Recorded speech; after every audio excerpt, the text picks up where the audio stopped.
श्रीमद् करुणा सागर महाराज की जय। कैवल धाम की जय।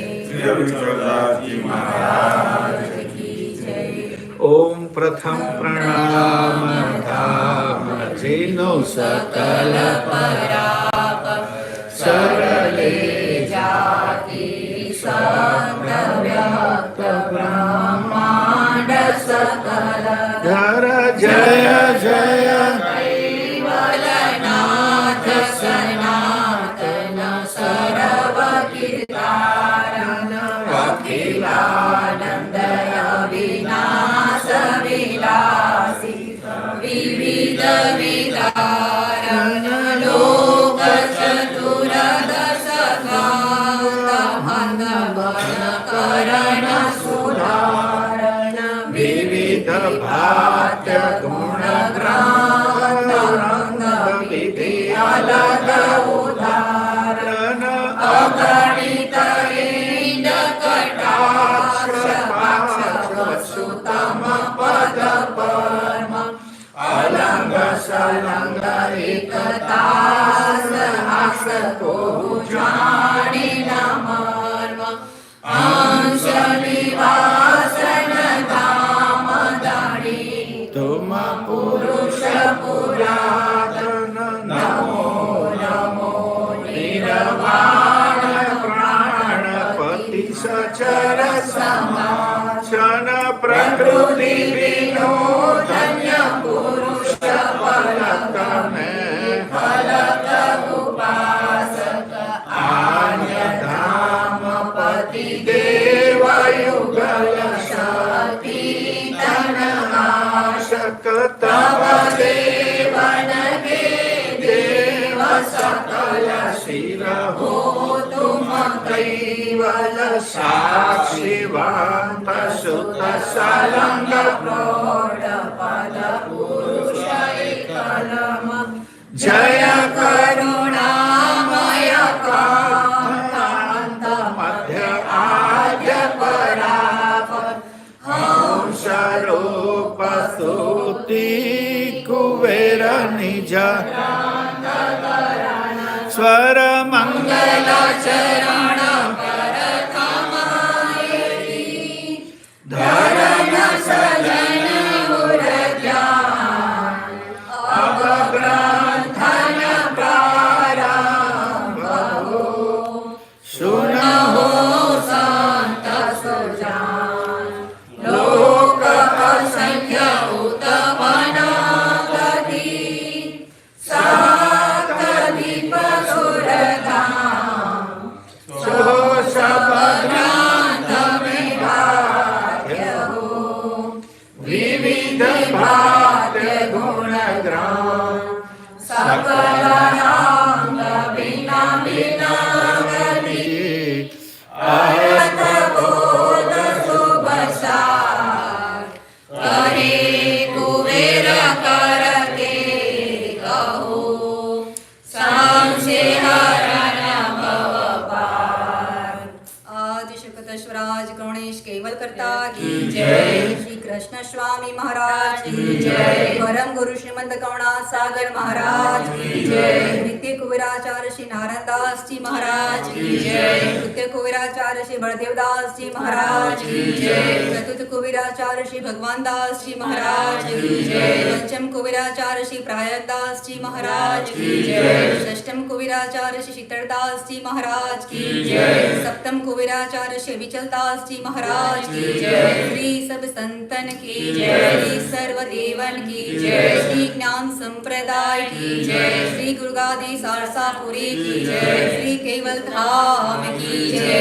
तथा प्रारंभ समय का सब केवल साहिब सत केवल साहिब सत केवल कैवलांचिदे नाम नाम नाम लगोयम मोहमस्तु निरालं नारायणं आनंदं प्रणेयं नयेति नरेयं प्रणायं परन्तु जपेनं जपायं कायं नमयाय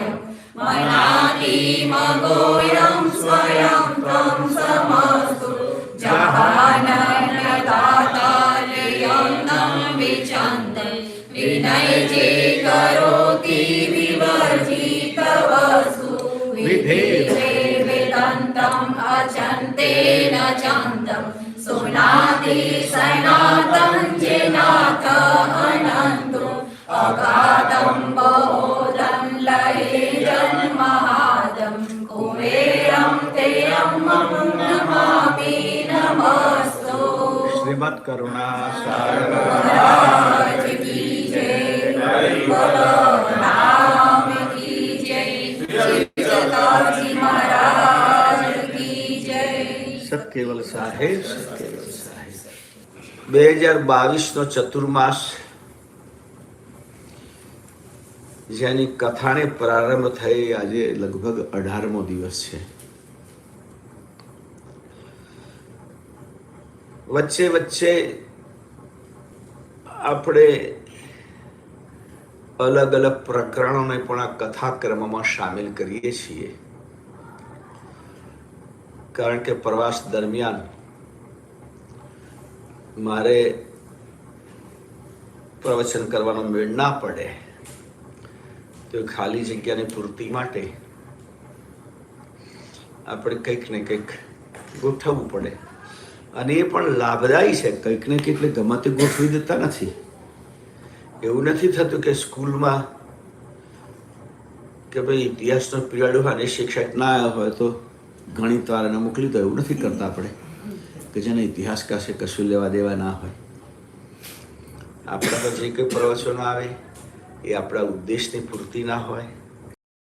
આપણો જે મુખ્ય મહત્વનો વિષય છે જ્ઞાનનો, સત્સંગનો, કંઈક આપણામાં કર્તૃત્વ ભાવના જાગે, પ્રેરણા જાગે, ભક્તિની પ્રેરણા જાગે, સેવાની પ્રેરણા જાગે, એને અનુલક્ષીને જ આપણા પ્રવચનો, આપણા કાર્યક્રમો, આપણા ઉત્સવો, આપણી ઉજવણી, આપણા આયોજનો બધું જ એનું કેન્દ્ર પરમ ગુરુની ઉપાસના, પરમ ગુરુની ભક્તિ, પરમ ગુરુની સેવા, અને એની પાછળનો આશય આપણા માનવ જીવનની ઉન્નતિ, આ જીવનમાં આપણને દિવ્ય શાંતિ પ્રાપ્ત થાય અને પરજીવનમાં મુક્તિ પ્રાપ્ત થાય। એટલે જ્યાં જ્યાં ખાલી જગ્યા પડશે ત્યાં ત્યાં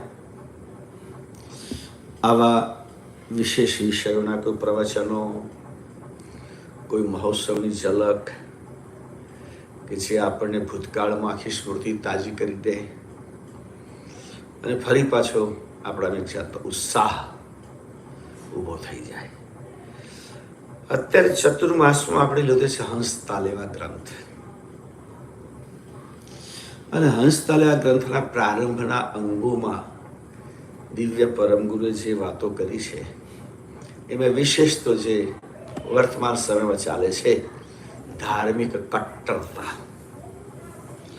ધાર્મિક કટ્ટરતા, અને ધાર્મિક કટ્ટરતાને કારણે જે અશાંતિવાળું વાતાવરણ, હિંસક વાતાવરણ, ધર્મને નામે હિંસા, ધર્મને નામે દ્વેષ, ધર્મને નામે વેરઝેર, આ બધું જે આપણે જોઈ રહ્યા છીએ એક પ્રકારનો અંધશ્રદ્ધાનો ઉન્માદ છે।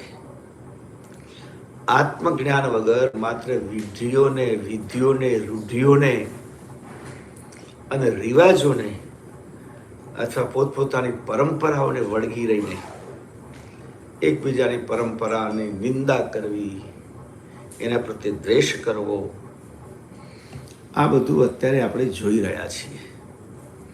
અને આની પાછળ દિવ્ય પરમગુરુ કહે છે કે જો ચૈતન્ય દ્રષ્ટિનો ભાવ જાગે તો બીજું બધું આપોઆપ ગૌણ થઈ જાય, બીજા કશાનું મહત્વ રહેતું જ નથી। એટલે જેમ ચોથી ગોડીમાં વાત કરી, જે જિનકી મત કી કત ઠાનત શિર સાહેબ કા બાના, મેરી તેરી છૂટત નહીં નિષ્પતિ પરમ આયાના। બાનું તો આખરે ધર્મનું એટલે ભગવાનનું છે। ધર્મ શા માટે?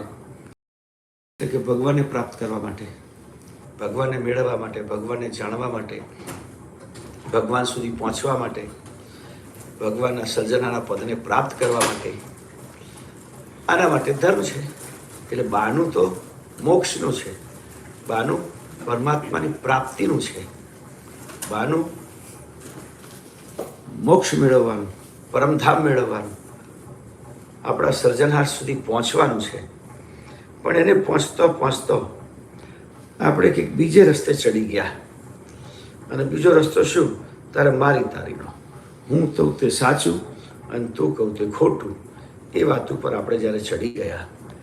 એટલે એ વાતની વાત કરે છે બાપજી અહીંયા, કે મુખ્ય વસ્તુ છે દાખલા તરીકે હિન્દુ અને મુસલમાનોનું. તો હિન્દુ મુસલમાનોની વાતમાં પહેલાં વચ્ચે એક વિષય આવી ગયો આપણો, કે બધા કોઈને કોઈ સ્થાનકને માને છે.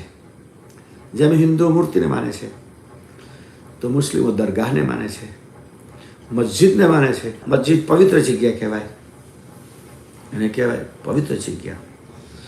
એટલે એમાં ગમે તેને પ્રવેશ ના મળે વગેરે વગેરે. તો આમ કહેવામાં આવે કે પરમાત્મા તો સારા વિશ્વમાં વ્યાપક છે. જો પરમાત્માને વ્યાપક હોય તો બધું જ પવિત્ર છે, કશું અપવિત્ર રહેતું જ નથી. અને ભગવાન સર્જનહાર કોઈ કંઈક માપક, કોઈ સ્પેસિફાઈડ પ્લેસમાં જ રહે છે એવું તો ના કહી શકાય, કે મંદિરમાં જ રહે છે, કે મસ્જિદમાં રહે છે, કે ચર્ચમાં જ રહે છે, બાકી જગ્યાએ નથી, એવું પણ ના કહી શકાય. તો એ મંદિરો, પ્રતીકો, એની પાછળ એક વિશેષ કરીને હિન્દુ માટે પ્રતિમા પૂજન, કારણ કે હિન્દુની સ્થિતિ વધારે કફોડી છે આમ અમુક રીતે જોવા જઈએ તો. કારણ કે આપણે સગુણવાદની ઉપાસના જ્યારથી શરૂ કરી ત્યારથી ભગવાનોની ભરમાળ કરી દીધી. ભગવાનોની ભરમાળ. સંત પુરુષોને પણ ભગવાન બનાવી દીધા, સમજો ને. ગુરુઓને પણ ભગવાન બનાવી દીધા, સાધુ સંતોને ભગવાન બનાવી દીધા.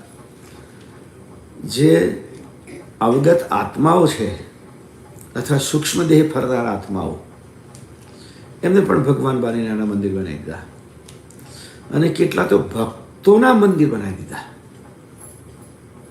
આપણે કહેવું ના જ ભાઈ જલારામ વગેરે તો ભક્ત તરીકે આવે ને, તો કે એમના મંદિરો, એમની ઉપાસના. જે ભક્ત પોતે ભગવાનની ઉપાસના કરતા હતા એ ભક્તને આપણે ભગવાન બનાવી દીધા. એટલે આ એક સ્થિતિ આપણી વધારે દયનીય બની ગઈ. અને પ્રતિમાની પૂજા કેવી રીતે કરીએ પછી? તો કે પ્રતિમાનેથી આગળ તો તમે જુઓ તો 56 પ્રકારના ભોગ ધરાવે ને કેટલી પ્રકારના સોના ચાંદીના દાગીના. હમણાં તમે સાંભળ્યું ને, અમેરિકામાં કોઈક આખી ગેંગ જ એવી ઊભી થઈ છે કે અત્યાર સુધીમાં લગભગ 10 થી 12 મંદિરો આ વર્ષે અમેરિકામાં તૂટ્યા છે. અને બધાએ એક જ પેટન્ટ ઉપર, એક તો એમણે દાનપેટી તોડી છે, અને બીજું મંદિરમાંથી શોધી કાઢીને સેફ તોડ્યા છે.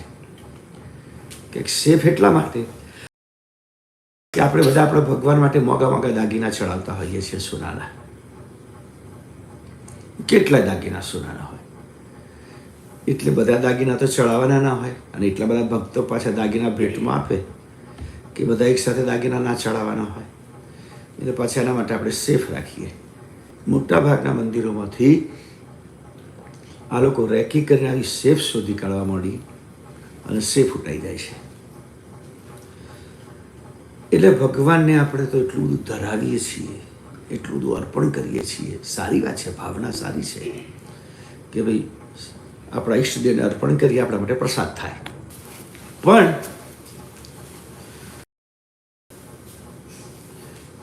માત્ર ટાઈમ પૂરતી શ્રદ્ધા નહીં. જેમ દાખલા તરીકે એક પોલીસ ઓફિસર હોય અને પોલીસ સ્ટેશનમાં જઈએ આપણે,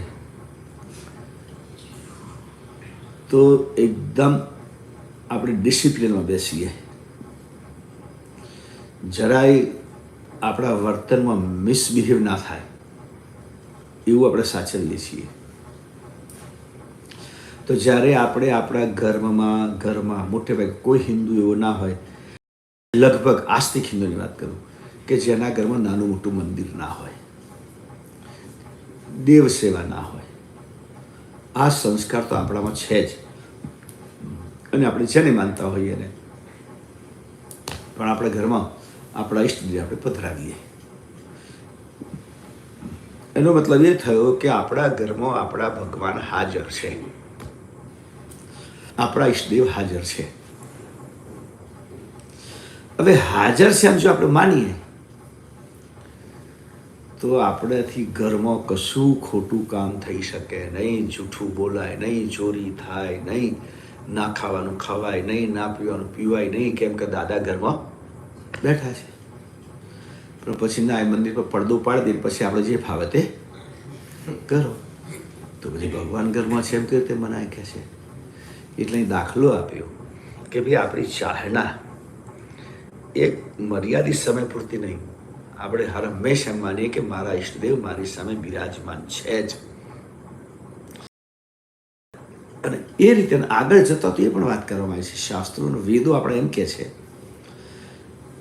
વિદ્વાનો મહાપુરુષો પણ એમ કહે છે કે આગળ જતા તો માણસના મનમાં મંત્ર પણ નથી રહેતો અને મૂર્તિની પૂજા પણ નથી રહેતી, કારણ કે શબ્દ જ નથી રહેતો. જપેનમ જપાય, જપ પણ નથી રહેતો, જાપનાર પણ નથી રહેતો. એટલે સાધક પોતાના ઈષ્ટદેવમાં સમરસ થઈ જાય છે, એકદમ સમરસ થઈ જાય, એક રૂપ થઈ જાય, એવી પ્રકારની એની ભાવના. અને પછી એ ભાવના પછી કેવી ભાવના પ્રગટે, એમ કે છે કે એને સર્વ આત્મા બધામાં પરમાત્મા દેખાય, આત્મામાં બધામાં પરમાત્મા દેખાય કે છે. આત્મા એ જ પરમાત્મા, એવો ભાવ જાગૃત થઈ જાય. એટલે કોઈના પ્રત્યે દ્વેષ નહીં, કોઈના પ્રત્યે રાગ નહીં. તમે એક વાર્તા સાંભળી હોય, રામકૃષ્ણ પરમહંસનું નામ સાંભળ્યું હશે. વિવેકાનંદ જેમને પોતાના ગુરુ કહેતા હતા, રામકૃષ્ણ પરમહંસ, અને કાલી મંદિરમાં પૂજારી હતા. હવે બહુ જ્ઞાની, અને મંદિરની જે એક તેનો રાજા અને રાજાની એક પત્ની રાણી હતી, એ રાણીને મંદિરમાં બહુ પ્રેમ, વારંવાર આવે, અને કશી પણ મૂંઝવણ હોય તો તરત એ મંદિરમાં આવે અને રામકૃષ્ણ પરમહંસથી મળે,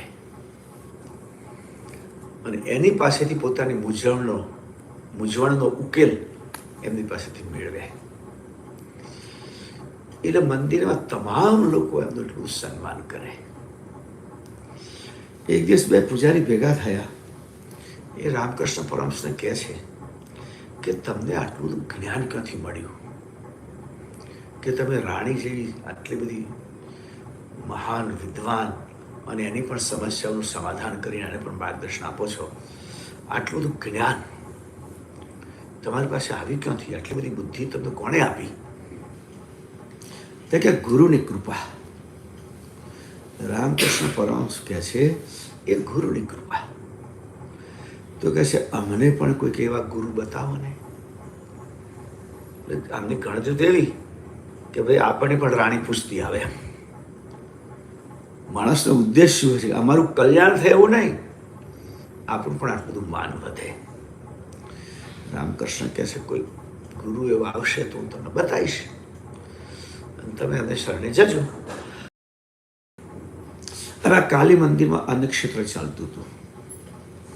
અન્નક્ષેત્રનો નિયમ મધ્યાહન 1 વાગ્યા સુધી અન્નક્ષેત્ર ચાલે. એટલે 1 વાગ્યા સુધી જે કોઈ આવે બધાને અન્નક્ષેત્રમાં જમાડવાના. એક સમય એવો આવ્યો કે કોઈક અવધૂત અન્નક્ષેત્રનો સમય પતી ગયા પછી 1.5-2 કલાકે આવ્યો. 1.5-2 કલાકે આવ્યો તો આ બાજુ તો અન્નક્ષેત્ર બંધ થઈ ગયું હોય, કે અન્નક્ષેત્રમાં કામ કરનારા રસોઈયા રસોડું સાફ કરે, વાસણો સાફ કરે, એટલે બંધ કરવું જ પડે. પેલા અવધૂતે માગણી કરી, ભાઈ કઈ ભૂખ્યો છું, ભોજન હોય તો આપો. એટલે પેલા રસોઈયા કે ખબર નહીં, આપણે લખેલું છે કે જેણે જમવું હોય 1 વાગ્યા સુધીમાં આવી જવું. હવે થોડું જમવાનું મળતું હશે. કે બહુ ભૂખ્યો છું, કંઈક થોડું ઘણું રાખ્યું હોય, પડી રહ્યું હોય તો આપો. એટલે પેલા એક રસોઈના ખીજ ચડી, ખીજ આવ્યો. તો બધા જમીન ઉઠે, પેલા જમતા હતા પતરાળામાં. જમીન ઉઠે એટલે પતરાળા ભેગા કરીને લોકો સામે એક ઉકરડા જેવું એમાં નાખે. એમાં નાખે એટલે બધા કૂતરા હોય ને એ આવીને પછી પતરાળા ફેંદે. એટલે કોઈ કે મહારાજ અહીં તો કશું જમવાનું નથી, પેલા ઉકરડામાં હજુ ચાલે છે, જાઓ ત્યાં તમને કંઈ ખાવાનું મળે. એટલે અવધૂત તો ગયા ત્યાં, બધા કૂતરા પતરાળા ફેંદતા હતા એના ભેગા એ પણ બેસી ગયા. એમણે પણ પતરાળા ફેંદવા માંડ્યા અને જે કે પતરામાંથી જેમ માથું મળે એમ ખાવા માંડ્યું પતરાળામાંથી. આ નજર રામકૃષ્ણ હંસની પડી, પરમહંસની. પેલા બે પૂજારી પૂછતા હતા ને, અમને કોઈક યોગ્ય ગુરુ બતાવો કે અમારો પણ કબાટ ખોલી જાય. બેને બોલાયા, ચાલો ચાલો ચાલો કે છે, યોગ્ય ગુરુ તમે જેવો તમારે જોઈએ છે એવા ગુરુ આવ્યા છે. પેલા બે જમ્યા પછી બધા લાંબા થયેલા હતા, આરામ આડા પડેલા. એ હળહળ ઊભા થયા, પોતળું વીણતા વીણતા, કઈ છે ગુરુ, કઈ છે ગુરુ, કઈ છે ગુરુ બતાવો કે છે. રામકૃષ્ણ પરમહંસે ઈશારો કર્યો, પેલા ઉકરડામાં કૂતરા જોડે છે. એ પેલા બંને રામકૃષ્ણ પરમહંસ સામે ગુસ્સે થઈ ગયા, ભર ઊંઘમાંથી જગાડ્યા. મશ્કરી કરવા કે છે, આવો માણસ આ તે કે ગુરુને લાયક છે, તમે અનોખા છો ગુરુ કરવાના, આવી મશ્કરી અમારી શા માટે કરો છો? અમને વળવા મળ્યા. એટલા પેલા મહાત્માને જે કે ખાવું તો ખાઈ નીકળી ગયા. રામકૃષ્ણ પરમહંસ આ વાત સાંભળી જ રહ્યા. પછી ધીમે કે મૂર્ખાઓ, તમે માણસને ઓળખી ના શક્યા. કેમ ના ઓળખી શક્યા? તમારી હજુ જળ દ્રષ્ટિ છે. તમે તમારી જાતને માણસ માનો છો અને પેલો જે હતો 4 પગાર એમને કૂતરો માનો છો. જ્યારે જ્ઞાની પુરુષો એવા હતા કે મારામાં પણ આત્મા છે અને 4 પગાર આ કૂતરામાં પણ આત્મા છે, બંને આત્મા સરખા છે, એટલે કોણ નીચ ને કોણ ઊંચ એ જ્યાં ખાઈ શકે તો હું પણ ખાઈ શકું, કારણ કે એક સમાન આત્મા છે. એનામાં આવી આત્મદ્રષ્ટિ હતી. એ તમે સમજી શક્યા નહીં, કારણ કે તમારી ચર્મ દ્રષ્ટિ છે. અને આવા ઉત્તમ પુરુષો દુનિયામાં વારે વારે ભેગા થતા નથી, મળતા નથી. પણ હવે શું, એના દિનથી પાણી વહી ગયું. તો એ રીતે અહીંયા પરમ ગુરુ એક પ્રતિવતા સ્ત્રીનું ઉદાહરણ આપે છે કે એનો પતિ પરદેશ ગયેલો છે. પ્રતિવતાનો નિયમ છે, પતિનું મુખ જોયા વગર, એના દર્શન કર્યા વગર અન્ન જળ નહીં લેવું. એનો પતિ એને ક્યાંક તસવીર આપીને જાય છે, રોજ એને જોઈને પોતે પોતાનો ઉપવાસ તોડે છે, પોતાનું વ્રત તોડે છે. પણ મનમાં તો એને પોતાના પતિ સાથે હિત છે. હજુ રાહ તો એની જોવે છે કે ક્યારે મળે, મને ક્યારે મળે, ક્યારે પાછું આવે. એ પ્રમાણે એ પોતાના પતિ સાથે જ એનો ભાવ રહે છે. અને જ્યારે એનો પતિ પાછો આવે, પુરુષ આવી મળ્યો પતિવ્રતા નારનો, પ્રતમા તે પૂજે નહીં વળતી, ચૈતન્ય પુરુષની સંગ સદોદિત, હરખ હિલોલ હાલતીને મળતી. એનો પતિ જ્યારે પરદેશથી પાછો આવે છે ત્યારે એ પ્રતિમાને ભૂલી જાય છે. પછી એના પતિ સાથે જ પોતાનો બધો વ્યવહાર કરે છે. એટલે મેં આગળ કહ્યું ને કે એક સ્થિતિ આવે છે કે પૂજા પણ માણસથી છૂટી જાય છે, જપ પણ છૂટી જાય છે, કારણ કે એની વૃત્તિ સંપૂર્ણ ચૈતન્યમાં ભળી ગઈ છે. પછી એને કોની પૂજા કરવાની? તો આ પ્રમાણે મૂર્તિ પૂજતે કલ્પ कैसे भाई दियो नहीं દ્રષ્ટવા કૃષ્ણ રામે, કહે કુબેર સંસાર ને ભેખ ક્યાં, અટક રહ્યો ખટક કે ભરમ ભાને. આ સંસારમાં અનેક માણસો મૂર્તિ પૂજા કરી કરીને ગયા, હજુ અનેક લોકો કરે છે. પણ આ પ્રતિવતા સ્ત્રી જેવો ભાવ ન હોવાને કારણે એમને પોતાના ઈષ્ટના દર્શન થતા નથી કે છે. એટલે નિજ કારણ કરતા કુલ તાકો લહે ન મર્મ જન સૂક્ષ્મ લઘુતામતી દિયો ઉપાસિક કર્મ. નિજ કારણ કરતા કુલ તાકો લહે ન મર્મ. એટલે આપણે આવી જડ ઉપાસનાથી, જડ વૃત્તિથી કર્તાના મર્મને જાણી શકાતો નથી. અને કેટલાક જ્ઞાની પુરુષોએ આપણને કેટલાક કર્મકાંડ વરગાડી દીધા. લઘુ બુદ્ધિના લોકો એને જ વળગી રહ્યા. જ્ઞાનીઓ જે કર્મકાંડ વરગાડી દીધા ને, ગંગા પૂજન કરો અને તમે જોતા યજ્ઞ કરો અને આ કર્મકાંડ કરો, સરાવો અને એવા અનેક પ્રકારના કર્મકાંડ કેટલાક જ્ઞાની પુરુષો આપણે વરગાડી ગયા. તો આપણે કહે છે એનું જ કરતા રહીએ છીએ, પણ એમાંથી બહાર નીકળી શકતા નથી. ઈષ્ટ ભેદ અનુસૂત નહીં જો પ્રતિમા પ્રતિરાગ. આગળ કહ્યું પરમ ગુરુ કે પ્રતિમા સાથે કેવો પ્રતિરાગ હોવો જોઈએ, કેવો ભાવ હોવો જોઈએ. એ ભાવ જ્યાં સુધી કોઈ સમજે નહીં ત્યાં સુધી કહે કુબેર શીખતાય કુ ક્યાં ગ્રહ કે વૈરાગ. એને કોઈ શિખામણ લાગે નહીં. કદાચ વૈરાગ બની ગયા ને સાધુ બની ગયા તો શું કરવાનું? કે હૃદયમાં જેમ પ્રતિવતા સ્ત્રીના પતિ સાથેનો જે હિત છે, જે પ્રેમ છે, ભાવ છે, દૂર છે તો પણ એને સતત એનું ચિંતન કરતી રહે છે. એના હૃદયમાંથી એનું ચિંતન મટતું નથી. અને જ્યારે આવે ત્યારે બધું છૂટી જાય છે.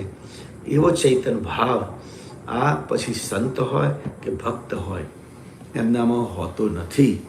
તો કે એમની પૂજા બધી વ્યર્થ છે, પરમ ગુરુ કહે છે. હવે અંગ 5મું આવે છે. પરમ ગુરુ કહે છે હું બધું ચોખ્ખે ચોખ્ખું કહું છું. બહુ સાચી વાત કરી એમણે કે ઘણી વખત આવી સ્પષ્ટ વાતો કરવી એ અઘરું કામ છે. કહત સાચી કહા ડરત હૈ કાઉ થે ડરત પર ભાવ હમ ના કુશી કી जिनके दृष्ट में सृष्ट उत्पन्न भई सो मम यार यारी उसी की. 5મું અંગ છે. પરમ ગુરુ કહે હું સાચી વાત કહું છું. હું કોઈનાથી ડરતો નથી. અને જે ડરે સાચી વાત કહે ને એ કે હું મારા પર કોઈનો પ્રભાવ જ નથી પડતો. આ પ્રભાવ બહુ મહત્વની વસ્તુ છે. પ્રભાવથી માણસ અંજાઈ જાય. ઘણા માણસો એવા હોય છે, દાખલા તરીકે માનો કે આપણે આજકાલનો જમાનો માર્કેટિંગનો, જાહેરાત એટલે ટીવીમાં તમે જો એવી જાહેરાતો આવે કે માણસો અંજાઈ જાય. એવા અંજાઈ જાય કે લઈ આવે છે, લાવી દે કે એનો પ્રભાવ પડે. એ લોકો વિચાર ના કરે કે ભાઈ આ બધું કંઈક માણસને પહેલાં બતાવે થોડો કાળો અને પછી આ ક્રીમ લગાવી તો ધડો થઈ ગયો કે બિચારા કાળા બધા તૂટી પડે. પછી તો આપણે કંઈક ભાઈ એનો અખતરો આપણા દેશમાં હોય તો પેલો ભેંસ ઉપર જ કરવાનો, 2-4 કિલો લાઈન છોડી રાખવાની. જો કદાચ દોડી ના થાય કમસે ભૂરી થાય કાળામાંથી તો સાચું.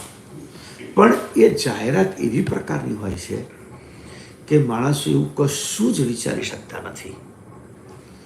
જાડા માણસોને પાતળા થવાની દવા બતાવી દીધી છે, પછી તમારે લઈ આવે લોકો તરત જ, પછી ફેર પડે કે ના પડે. તો એમ કેટલાક માણસો ઉપર વાતોનો પ્રભાવ પડે. અમુક માણસ કે એટલે હા તારે કે બરાબર છે. દિવ્ય પરમ ગુરુ કે મારા પર કોઈનો પ્રભાવ પડતો નથી. હું કોઈના પ્રભાવમાં આવતો નથી, કારણ કે બધું જાણું છું. જાદુગર જોઈએ ને, આપણે સામે બેઠા હોય અને ટેબલ પર પેલો જાદુ કરતા હોય, પાછળ કોઈ બેઠેલું હોય ને કંઈ વસ્તુ ટેબલ પર મૂકી આપે, કાઢી આપે, ખબર ના પડે. પણ આપણે ના જાણતા આપણે આશ્ચર્ય થાય કેમ કેમ થતું હશે. પણ તમે અત્યારે તો બધા બહુ જાતનું યુટ્યુબમાં આવતું હોય મેજિક ટ્રીક, તમને મેજિક બતાવે બધા, જો આવી રીતે મેજિક થાય. અને એવું કોઈક મેજિક જાણનારો હોય ને હા બેઠે અને કોઈક મેજિક બતાવે તો પેલો ના પડે, એ તાલી ના પડે કે મને બધી ખબર છે આમ શું પોલમ પોલ છે. કે જાદુ એ ટ્રીક છે, જાદુ તો છે જ નહીં. છોકરીને વચ્ચેથી કાપી નાખે ને પછી શોધી દે, એના બાપની હાથની વાત નથી એ. પણ એક એવી પ્રકારની ટ્રીક છે કે આપણને તો અચંબામાં નાખી દે. એટલે જે નથી જાણતા એ બધા એના પ્રભાવમાં આવી જાય. જે જાણતા હોય એના પર કોઈ પ્રભાવ ના પડે. એમ દિવ્ય પરમ ગુરુ કહે છે કે આ દુનિયામાં શું બધી કરામત છે, શું રમત છે, શું સાચું છે, એ બધું હું જાણું છું.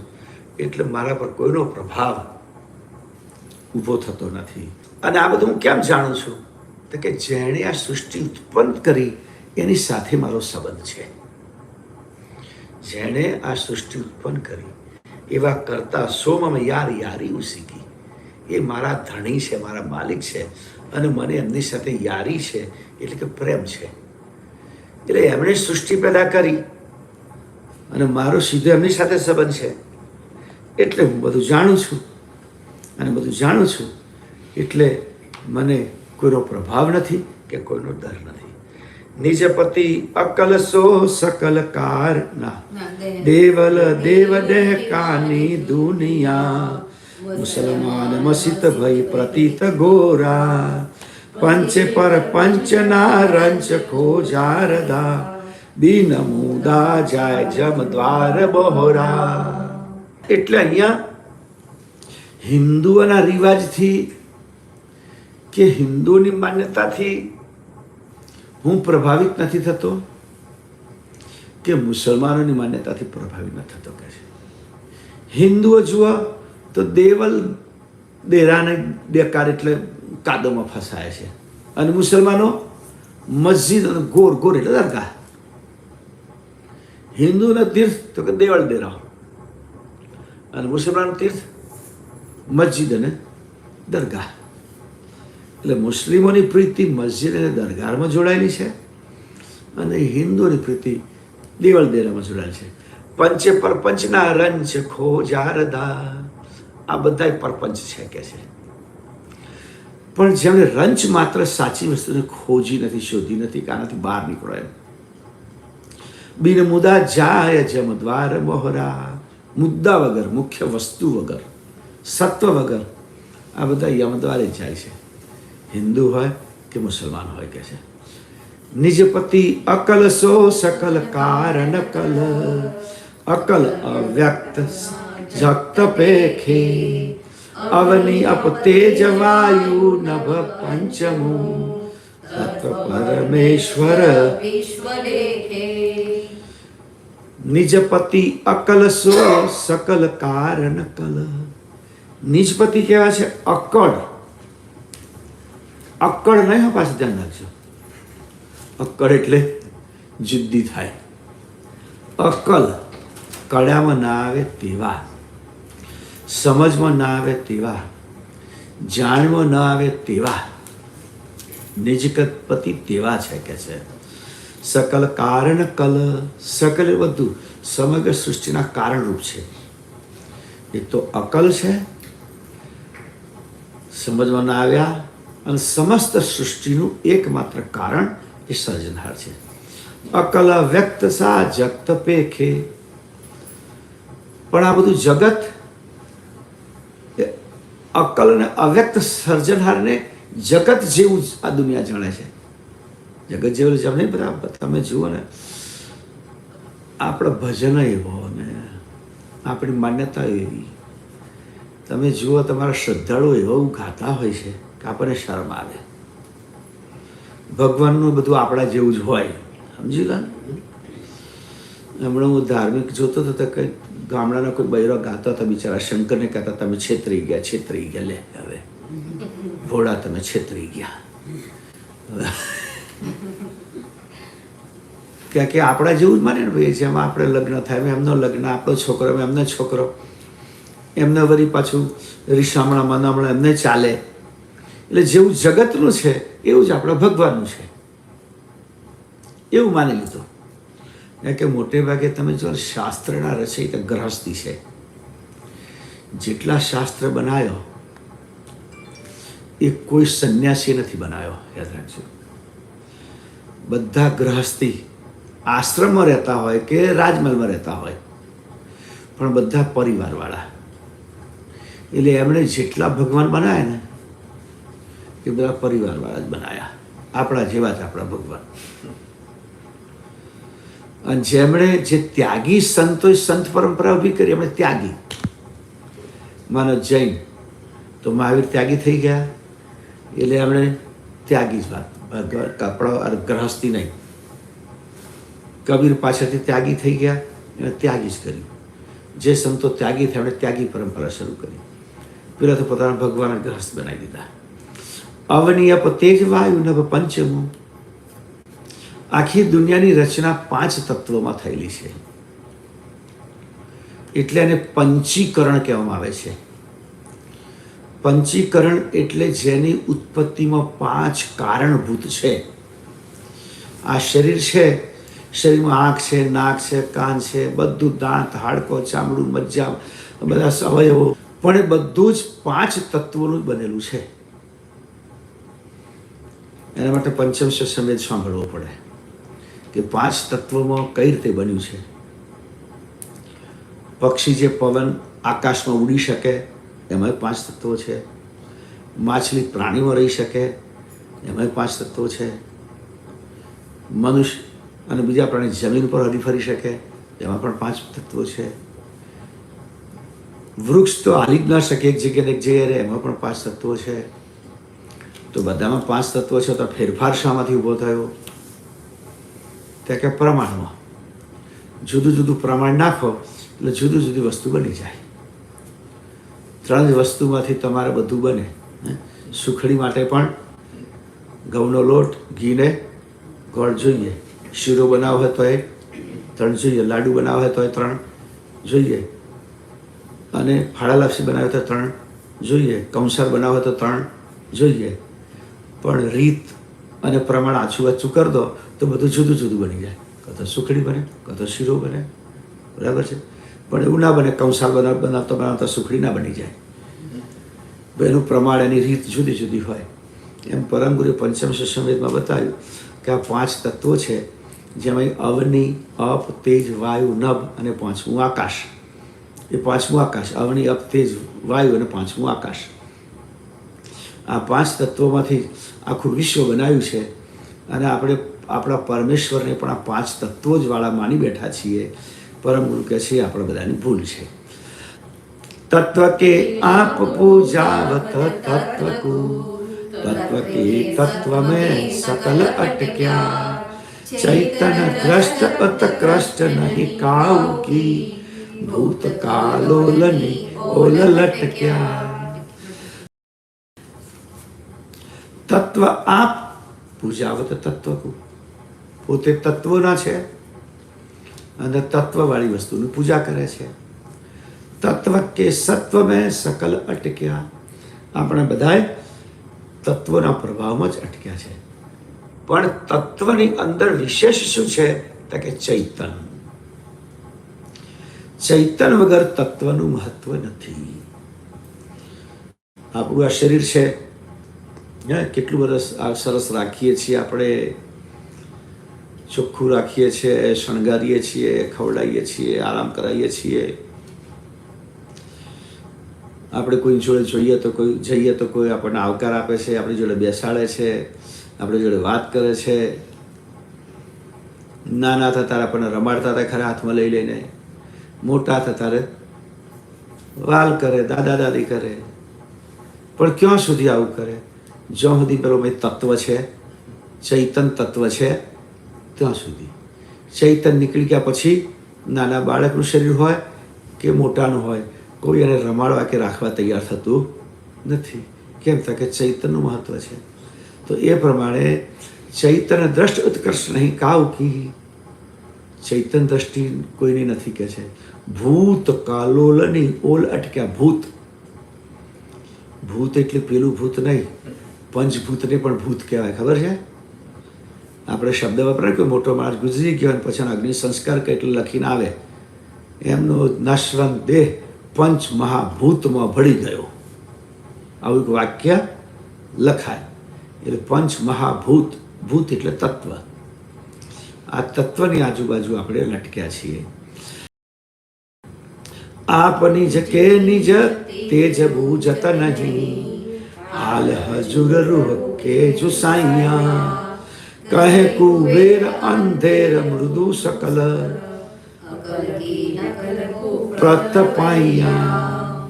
કહે કુબેર અંધેર ભૂદુ સકલ આપની જ કે નિજ તેજ બૂજત નહીં. આ શરીરમાં જો કોઈ તેજ હોય તો આ ચૈતન્યનું છે. એ ચૈતન્ય નીકળ્યા પછી આ દેહનું કોઈ તેજ રહેતું નથી, વિલસાઈ જાય છે, કોઈ રાખવા તૈયાર થતું નથી કે છે. એમાં કેટલું તરત જ ગંધાઈ જશે, દુર્ગંધ મારી જશે. બરાબર, કોઈકને બિચારાને બહુ વાલ હોય કરે કે ભાઈ મારે તો કાઢવું જ નહીં, રાખવું જ છે, તો 2-4-5 દિવસ પછી પાડોશી જેને પણ કમ્પ્લેન કરી આવે કે આના ઘરમાં કંઈક છે, કઢાવો. કેમ થાય કે દુર્ગંધ અહીં સુધી આવે છે. એટલે દિવ્ય પરમ ગુરુ કહે છે આપ નિજ કે નિજ તેજ બુજત નહીં. એના તેજને ઓળખો, એના પ્રભાવને સમજો. એ ચૈતન્ય જ બધા જ ઘાટોમાં એક સરખું, એક સર્જનહારું છે અને એ જ શાશ્વત છે. એને જ મોક્ષ અપાવવાનો છે, એના જ મોક્ષની વાત કરવાની છે. શરીર એક સાધન છે. એટલે શરીરમાં આપેલી ઇન્દ્રિયોની પાછળ આ આપણે શરીરના તેજમાં વિલસાઈ ગયા. આગળ ચોપાઈ પહેલી જ આવી ગઈ બાપજીની, પહેલા અંગમાં તંતુના તેજમાં વિલસી રહ્યા. તો શરીરનું તેજ તો કે શરીરને જોઈએ એ આપણને ગમે. એની પાછળ આપણે નાસિકાને સારી ગંધ ગમે, આંખને સારું દ્રશ્ય ગમે, જીભને સારા સ્વાદ ગમે, કાનને સારા શબ્દ ગમે. એની પાછળ જ આપણે એને પૂરું કરવામાં જ આખી જિંદગી આપણે પૂરી કરીએ છીએ. પણ એની આ બધું કોના લીધે છે એના તેજને આપણે જાણતા નથી. હાલ હજુર રૂહ કે જો સાઈયા. રૂહ એટલે આત્મા.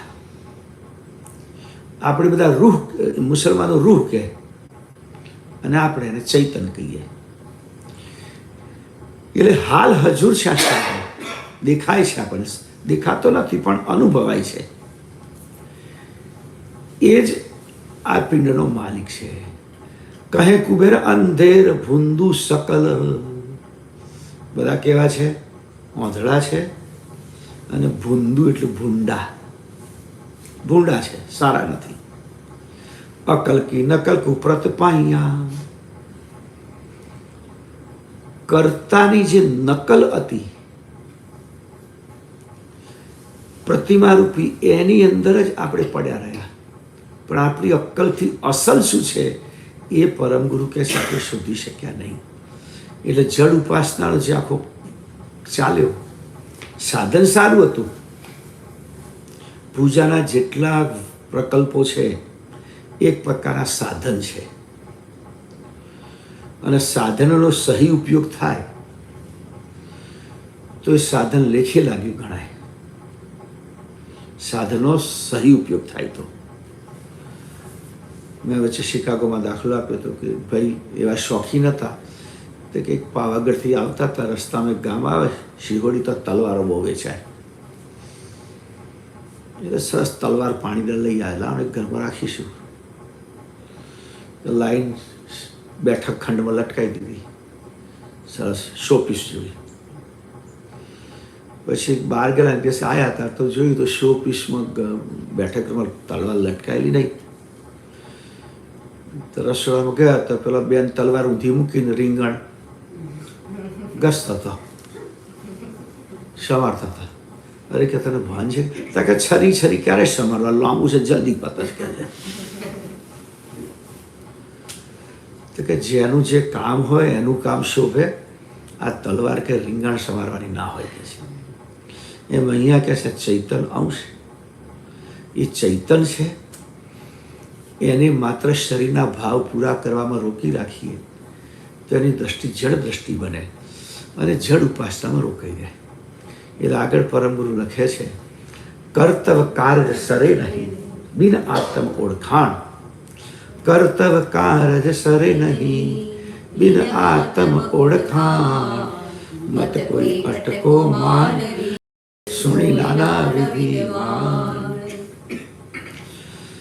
કર્તવ્યથી કાર્ય ના, કર્તવ્ય કર્મકાંડ.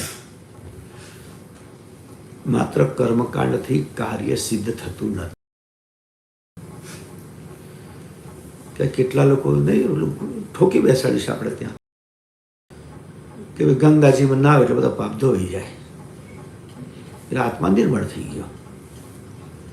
તો શું થાય કે જિંદગીમાં એક વજન ગંગાજીમાં નહીં આવો. પરમ ગુરુ કે ભાઈ એમ તો કે પાપ થોડા ધોવાતા હશે. પછી કેટલી વાર ભાઈ જિંદગીભર મા બાપને કશી સેવા ભલે ના કરી, પણ 12મા 13મા દિવસ સારો શણગારીને ખાટલો કાઢે એટલે સ્વર્ગમાં બેઠા બેઠા બધું ભોગવશે, અહીં કોઈ જાતો વાંધો નહીં. આવો ઘણો કર્મ કાઢ. અને પછી બીજું વધારાનું થાય કે ભાદરવામાં એક દાડો કાગડાને ખીરપુરી જમાડી દઈશું એટલે એમને શાંતિ. તો ગુરુ મહારાજ કહે છે કર્તવ્ય કાર્ય સરે નહીં, બિન આત્મ ઓળખાણ, આત્મજ્ઞાન વગર કોઈ કર્મકાંડ સફળ થતું નથી કહે છે. એટલા માટે ગુરુ મહારાજ કહે છે મત કોઈ અટકો માનવી. એ મનુષ્યો તમે આટલા કર્મકાંડમાં અટકીને ના રહેશો, આગળ જવાનો વિચાર કરજો. સુણી નાના વિધિવાન. અને કર્મકાંડનો મહિમા એવી રીતે વધારવામાં આવે છે પુરાણમાં, ગરુડ પુરાણમાં વિશેષ કરીને. હા, તમે ગરુડ પુરાણ વાંચો તેમાં કર્મકાંડનો મહિમા બહુ હોય. આ કર્મ કરશો તો સ્વર્ગમાં જશો, આ કર્મ કરશો તો નર્કમાં જશો. આ કર્મકાંડનો નર મહિમા. પણ સીધું એક જ લાઈનમાં સમજાવવું જોઈએ માણસને કે પાપ કરો એ નર્કનો માર્ગ છે અને પુણ્ય કરો એ સ્વર્ગનો માર્ગ છે. તો બીજી વાત, પાપ કોને કહેવું? તે કે કોઈને દુઃખી કરવા એ પાપ છે, અને પુણ્ય કોને? તે કે દુઃખીના દુઃખને દૂર કરવું એ પુણ્ય છે. કોઈના દુઃખને દૂર કરવું એ પુણ્ય છે, અને કોઈ સુખીને દુઃખી કરવું એ પાપ છે. તો અને એમાં સામે વાત કે જ્યારે બધાને આત્મવત દર્શો છો, આત્મવત સર્વભૂતેષુ, તો જે મને નથી ગમતું બીજાને નથી ગમતું, જે મને ગમે છે એ બીજાને ગમે છે. એ ભાવ પેદા થાય તો પણ માનવ પાપથી મુક્ત થઈ જાય. એટલે બીજી સિવાયની બહુ જાત જાતની પાપ ને પુણ્યની વ્યાખ્યાઓ સાંભળ્યા વગર આ એક શબ્દની વ્યાખ્યા વ્યાસમુનિએ કહ્યું છે જગ્યાએ, પાપ અને પુણ્યની એક જ વ્યાખ્યા. પર પીડા એ પાપ છે, બીજાને પીડા આપવી એ પાપ છે, અને બીજાના ઉપર ઉપકાર કરવો એ પુણ્ય છે.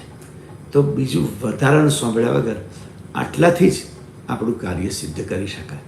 ચિત્તકલ્પ તરુ કામધેનુ તૃતીયો દીપક જ્યોત પય ન પાય ન વૃક્ષ ફલે કરે ન જ્યોત ઉદ્યોગ. આપણા ત્યાં દંતકથામાં અને વિશેષ કરીને પુરાણોમાં 3 એવી વસ્તુ આવે છે ને કે જેની સરખામણી દુનિયામાં કોઈ ના કરે. અહીંયા અમારી 2 વસ્તુ છે. એક કલ્પતરુ નામની એક વસ્તુ આવે. તરુ એટલે ટ્રી, ઝાડ. કલ્પતરુ નામનું એક ઝાડ એવું છે કે એના નીચે બેસીને તમે જે કલ્પના કરો એ મળે. કેરીની સિઝનમાં આંબાના ઝાડ નીચે બેસીને તમે કેરીની સિઝન કરો તો કેરી મળે, પણ કેરીની સિઝનમાં આંબાના ઝાડ નીચે બેસીને સફરજનનું ચિંતન કરો તો ના મળે. પણ આ કલ્પતરુ એવું છે કે તમે જે ચિંતન કરો એ મળે. આવી વાત આવે છે. એવું કામ ધેનું. ધેનું એટલે ગાય, કાવ. કાવ દૂધ આપે, પછી દૂધમાંથી તમારે કશું જોયું તો દૂધ વેચી આવો, એના પૈસા લાવો અને પૈસામાંથી કશું ખરીદો. પણ કામધેનુ એવી ગાય છે કે તમે જે ધારો એ જ દોવાય. 100ના બિલ ધારો તો એ જ દોવાય. દૂધ વેચીને પછી ડોલર કરવાની માથાકૂટ નહીં. આવી આપણા શાસ્ત્રોમાં વાત આવે છે. એક ચિંતામણીની વાત આવે છે. એ હાથમાં લઈને જે ધારો તે મળે. પણ અહીંયા બીજી વાત કરી છે. કામધેનુ, કલ્પતરુ અને ચોથો દીવો, લેમ્પ. એ જો દોરેલા હોય, દોરેલી ગાય દૂધ ના આપે, દોરેલું ઝાડ ડ્રો કરેલું એ છાંયો ના આપે કે ફળ ના આપે, અને ડ્રો કરેલો લેમ્પ, દીવો, એ લાઈટ ના આપે. ચિત્ર કલ્પતરુ કામધેનુ તૃતીયો દીપક જ્યોત પાયન પાયન વૃક્ષ ફલે. પયન પાય, પ એટલે દૂધ. પયન પાય ન વૃક્ષ ફલે કર્ણ જ્યોત ઉદ્યોત. એ પ્રમાણે આજે મૂર્તિ પૂજાની જે વાત કરી ચિત્ર જેવી, જેમાં સાચી ભાવના નથી, આગળ જેમ પ્રત્યેતા સ્ત્રીની બતાવી એવી વાતવાળી ભાવના નથી, એમાંથી કોઈ ફળ મળતું નથી અને અંતે નિષ્ફળ જાય છે. જય કર્ણાટક આદિ શંકરેશ્વરાજ ગણેશ સેવા કરતા કી જય શ્રી કૃષ્ણ સ્વામી મહારાજ કી જય. પરમ ગુરુ શ્રીમંત કરુણા સાગર મહારાજ કી જય. નિત્ય કુંવરાચાર્ય શ્રી નારાયણદાસજી મહારાજ જય. નિત્ય કુંવરાચાર્ય શ્રી વરદેવદાસજી મહારાજ જય. ચતુર્થ કુંવરાચાર્ય શ્રી ભગવાનદાસજી મહારાજ જય. પંચમ કુંવરાચાર્ય શ્રી પ્રયાગદાસજી મહારાજ જય.